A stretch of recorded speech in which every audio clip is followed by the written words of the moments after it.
Practice more is the biggest lie that is ever fed to artists. I have wasted more than 6 years of my life delaying sculpting because I felt that this is really hard. And only did I start taking this seriously since the last 1.5 years. I delayed it longer than it took me to learn this. Here is everything I've learned in the last 1.5 years, and I'm sharing this with you to save years of your time. So the first thing you need to know is that the problem is not the course or the tutorial, it is you. Now, if you're a Jerry or if you're a snowflake, this is going to sting you harder than an angry honeybee. I'll be the first person to admit that I have started and abandoned multiple courses.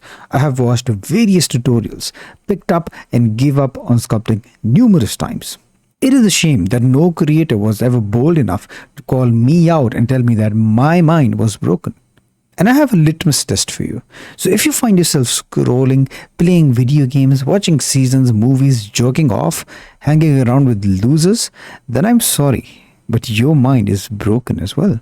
All of these bad habits, scrolling, porn, video games, low effort, high reward activities. And how do you expect to learn to sculpt when your brain expects instant reward, instant results? This brings me to my next point, which is take it slow. The world that we live in and the problems that we have now, our favorite creators they did not have. The people that we watch who are experienced, who have 20, 25 years of experience more than us, you need to realize that they did not have the same distractions. They did not have cell phones that they scrolled their thumb on. The world wasn't super fast back then. People did actually enjoy making art, and it was the best thing that they could do with their time. But now, we can't even get our heads up from our mobile phones. And the worst part, we are at the mercy of motivation. I don't have motivation. I can't find the motivation. Fuck motivation, bro. It's a myth. It's a lie. And I have found that whenever I'm at the mercy of motivation, I would only procrastinate and spend my time on my phone scrolling my life away. What I do instead now is I practice discipline. Discipline does not care what mood you're in, how you're feeling, whether you're sick, you're upset, you had an argument with a friend, or whatever excuse that you make. Discipline allows you to get shit done. Now you're watching this video and I want you to be honest. You go to your job whether you feel like it or not. You go to school, college, whether you're in the mood or not. You're having a shitty day but you still go there and then you perform. And the only time that you don't do something is when it's for yourself. And there is only one reason for this, and that is you do not have any self-respect. This is also the next point, which is respect yourself. When you don't have respect for yourself, your time has no value and you waste it. When you don't have respect for yourself, you hang around with losers who pull you from your goals. When you have no self-respect, you make commitments to yourself and then you don't follow up. The hard truth is, you need to give yourself a reason to respect yourself. Little actions like snoozing your alarm, picking up your phone when you know you shouldn't, playing one more round of Fortnite with your boys, it slowly chips away from your self-respect. And similarly, doing positive things like waking up instead of snoozing, telling your friends a big hard no because you want to practice, setting goals and then accomplishing them, this builds up your self-respect. But Ishaq, this is easier said than done. I don't know how to start doing this. Well, you do that by starting slow. I know you've tried this because I have too. You get this random burst of motivation at 3 a.m. after realizing what a piece of shit you've been. Now this motivation, it lasts for maybe an hour or at most it's going to last for a day. This is also why I told you, by the way, that motivation is a myth and it's not real. Well, the reason is that everyone wants to learn sculpting at the same day. I wanted to practice for hours and then I wanted to become a master the same night. If I could give myself advice, I would tell you that this is not a video game, bro. The reason that this always fails is because you lift so heavy when you simply cannot. I mean, you can't go to the gym and bench 100 kgs off the bat, right? You need to bench the empty rod first. And then you build up to that 100 kgs. Similarly, if you want to get into the habit of sculpting, you need to start slow. And I promise you, the fastest way forward is taking it slow. Do it consistently. Just practice 30 minutes every day. Feel good about it. Get into the feel of sculpting every day. Get into the feel of feeling productive. And even if you can't do that, bro, just commit to opening up Blender and putting one stroke on a sphere. That is all you have to do. I mean, when you sit down and you open up Blender, your brain says, hey, bro, you've already done so much. Let me sculpt as well. Yeah, but just commit to opening up Blender and putting one stroke. I just committed to practice one video a day of a course that I bought. And then in the following days, I would fix my mistakes. And if you don't know where to start, I literally have a free head sculpting course that you can find on the channel. It is completely step by step, completely free. And yeah, just commit to watching one video a day and do not move to the next video unless you get results. A very important and underestimated thing is that you do not have a routine. Make yourself a habit tracker and a timetable. I have a full guide on the channel on how to do that as well. I know this is boring, right? But I promise this works. It is also the first module that I make the members of my school go through. I have my timetable as a wallpaper. And yeah, let me tell you what no productivity guru tells you. Your timetable defines exactly what you're going to do at what time. And unless you do that, you will procrastinate. If you don't know what you're going to do at what time, you will procrastinate. And yeah, but no one is going to tell you that, bro, timetable is not set in stone. Imagine that you made yourself a timetable and you followed it only 30%. That is still a better day than what you are spending right now. Your timetable is merely your ideal day. That is the best thing that can happen. You're not going to hit it 100% every time. You need to be realistic. Random things happen. Life happens. Shit happens. These productivity gurus, what they make is a fake image of what a productive person looks like. So just make a timetable, a habit tracker, and try your best to achieve it. You've been trying things before, haven't you? And they have not worked. Just try this for a week and I guarantee you will see improvements. Now just imagine that you sat down to practice. Everything's good. You're learning, you're having fun, you're zoned in, you're locked in. Now you've probably experienced times like this, haven't you? You have no idea what's happening around you because you're just so invested in what you're doing. And then suddenly, ding, you hear your phone go off and all of your focus is lost, gone to shit. Now, being a pro at something, being good at something is simply acknowledge what you want to be good at and removing everything else that isn't that. Here's what I've learned about distractions, bro. They suck. And what I've done for the last 3 years is I've turned off all of my notifications, deleted all of my social media apps. Now, you're going to start to panic thinking about, oh, how am I going to live without social media? Whereas you should panic about on how you have been living with it. What good has social media ever done for you? How many times has it led you astray? How has social media ever been productive for you? And even if you do want to use it, you can open it up in your browser where it's not as stimulating. When was the last time that you intentionally, not mindlessly, intentionally opened social media? Never. It is a disease that you need to remove from your life. Also, here's what I've learned about notifications, bro. You don't need them. Now, personally, I only keep WhatsApp, Slack, where I work, SIM, and call. That is the only notification that I get on my phone. And as I'm working, my Wi-Fi is still off. So it's not going to go off anytime. You need to realize that nothing is urgent. And whatever is urgent is going to reach you. Now, just imagine that there's an actual emergency, right? Someone tried texting you on WhatsApp. And by the way, no one texts in an emergency. Okay, let's say even if it is an emergency, they texted you, you didn't reply. They're now going to call you on WhatsApp, but your notifications are off. You didn't see the call, your Wi-Fi was off, whatever. Now they're going to call you on the SIM. You still didn't see, you don't pick up. Now they're going to call the person who lives with you and ask them to put you on the phone. Right. Whatever's urgent, bro, it's going to reach you anyways. Notifications are not worth splitting your focus and holding you back from your practice sessions. It is not worth it. You should have the self-respect and not allow anyone to distract you. You should pick and check your phone when you want to, not when a notification invites you. It's just not worth it.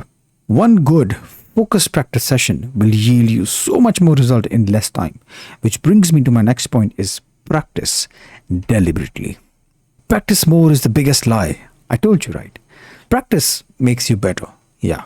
But there is only one type of practice that is productive, and that is deliberate practice. Einstein said that insanity is repeating the same thing over and over again, expecting a different outcome. Now, I was insane, and all I did was make art after art, sculpt after sculpt, and I expected to become better. The way that deliberate practice works is that you make a shitty head, and then you stare at it. I know it's not beautiful, but still stare at it. And then if you stare at it, you're going to find areas that you can work and improve. Now, being completely honest, deliberate practice is uncomfortable. It's boring. Now, we as humans, with our primal monkey brain, what we want to do is what we're comfortable with. And we want to repeat what we already know. But real learning isn't comfortable. It is exploring the ground that we are not familiar with. That is why it is difficult. Now what a Jerry does, right? He gets a bit stressed out, he feels a bit uncomfortable, and then says, "Hey man, this is not a good feeling. I don't wanna practice like this. Or maybe there's something wrong with me. I'm a retard. I have ADHD, bro. I can't focus." You just need to realize that you are simply avoiding this because it's a bit uncomfortable, because it stresses you out. What I want you to realize that the stress and the discomfort you feel when you're learning something new, it's not a sign that you're not learning, it's a sign that you are. It is always going to be uncomfortable.